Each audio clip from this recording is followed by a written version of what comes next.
സംസ്ഥാനത്ത് 529 ലഹരിമരുന്ന് കേസുകളുടെ വിചാരണ വൈകി എന്ന വാർത്ത വരുന്നുണ്ട്. ലാബുകളിൽ നിന്ന് സാമ്പിൾ പരിശോധനാ ഫലം ലഭിക്കാത്തതാണ് കാരണം. ഹൈക്കോടതി നിർദ്ദേശിച്ച പ്രകാരം രജിസ്ട്രി ശേഖരിച്ച കണക്കുകളാണിത്. വിചാരണ വൈകുന്നത് കുറ്റവാളികൾക്ക് ജാമ്യം ലഭിക്കാനും കുറ്റം ആവർത്തിക്കാനും കാരണമാകുമെന്ന് കോടതി നിരീക്ഷിച്ചു.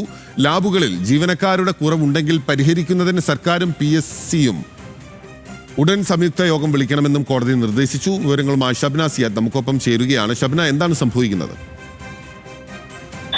ബിനിൽ, ഇന്നലെയാണ് ഹൈക്കോടതി രജിസ്ട്രിയുടെ ഒരു കണക്ക് പുറത്തു വരുന്നത്. ഈ ഫോറൻസിക് പരിശോധനാ ലാബുകളിലെ ഫലം വൈകുന്നത് മൂലം 529 കേസുകളുടെ വിചാരണ വൈകുന്നു എന്ന വിവരമാണ് പുറത്തേക്ക് വരുന്നത്.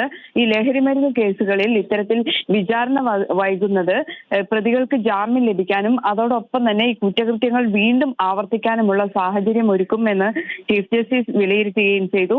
ഇതിന്റെ അടിസ്ഥാനത്തിലാണ് സർക്കാരിനോടും PSCയോടും ഉടൻ സംയുക്ത യോഗം വിളിക്കാൻ, അതായത് ഈ ഫോറൻസിക് ലാബുകളിൽ ജീവനക്കാരുടെ കുറവുണ്ടെങ്കിൽ അത് പരിഹരിക്കുന്നതിനായി യോഗം വിളിക്കണം എന്ന് നിർദ്ദേശിക്കുകയും ചെയ്തിട്ടുള്ളത്.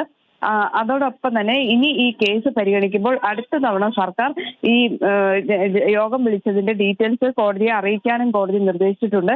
ഫോറൻസിക് ലാബുകളിലെ ഒഴിവുകളുടെ എണ്ണം അറിയിക്കണമെന്നും വിഷയത്തിൽ സർക്കാരും PSCയും ആശയവിനിമയം നടത്താനും ജൂലൈ 3 ഹൈക്കോടതി നേരത്തെ നിർദ്ദേശം നൽകിയിരുന്നതാണ്. കോടതികളിൽ കെട്ടിക്കിടക്കുന്ന ലഹരി കേസുകളുടെ എണ്ണം അറിയിക്കാനും ആവശ്യപ്പെട്ടിരുന്നു. ഇത് പ്രകാരം കേസുകളുടെ എണ്ണം രജിസ്ട്രി അറിയിച്ചെങ്കിലും ഒഴിവുകളുടെ എണ്ണം കൃത്യമായി അറിയിക്കാൻ സർക്കാരിന് കഴിഞ്ഞില്ല. PSCയുമായി ആശയവിനിമയവും ഉണ്ടായില്ല. ലാബുകളിലെ മിക്കവാറും ഒഴിവുകളും നികത്തിയെന്നും ശേഷിക്കുന്നവ PSCക്ക് വിട്ടു എന്നുമാണ് സർക്കാർ റിപ്പോർട്ട് ചെയ്തത്. തുടർന്നാണ് ഇത്തരത്തിൽ ഒരു സംയുക്ത യോഗം വിളിച്ച് ഉടൻ ജീവനക്കാരുടെ ഒഴിവ് നികത്താൻ കോടതി നിർദ്ദേശം നൽകിയിട്ടുള്ളത്. ഇത്തരത്തിൽ ഈ കേസുകളിലെ വിചാരണ വൈകുന്നത് ദൂരവ്യാപക പ്രത്യാഘാതങ്ങൾ ഉണ്ടാക്കും എന്നും കോടതി നിരീക്ഷിച്ചിട്ടുണ്ട്.